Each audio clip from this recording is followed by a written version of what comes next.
तुम्ही सुद्धा अगदी कोणतंही पेमेंट करताना सर्रासपणे UPIचा वापर करताय? तर मग थांबा, ही बातमी तुमच्यासाठीच आहे। नमस्कार, मी प्रियांका आणि तुम्ही पाहताय ABP माझा।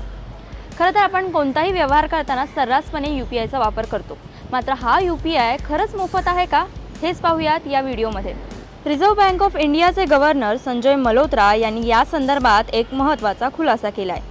त्यांनी असं म्हटलंय की सरकारच्या धोरणानुसार UPI पेमेंट्सला प्रोत्साहन देण्याचं सरकारचं धोरण आहे। UPI कायम फ्री राहण्यासंदर्भात त्यांना प्रश्न विचारण्यात आला, यावर त्यांनी असं म्हटलंय की मी कधीच म्हटलं नाही की UPI कायमस्वरूपी फ्री राहील।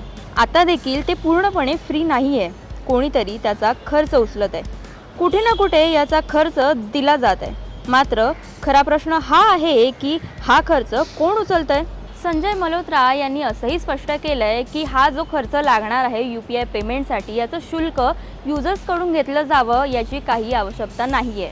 गेल्या काही महिन्यात UPIचे व्यवहार सातत्याने वाढत आहेत। नॅशनल पेमेंट्स कॉर्पोरेशन ऑफ इंडियाच्या ताज्या आकडेवारीनुसार जुलैमध्ये UPI व्यवहार 19.47 अब्ज इतके झालेत, तर मे महिन्यामध्ये 25.14 लाख कोटींचे व्यवहार झालेत। गेल्या काही महिन्यात UPIचा वापर जरी सर्रासपणे वाढत असला तरी याचा थेट फटका मात्र ग्राहकांना बसणार नाहीये।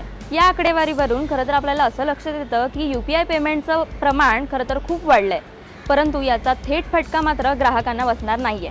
तुम्हाला ही माहिती नेमकी कशी वाटली मला कमेंट करून नक्की सांगा। त्यासोबतच या निर्णयाविषयी तुम्हाला काय वाटतं ते सुद्धा नक्की सांगा। धन्यवाद।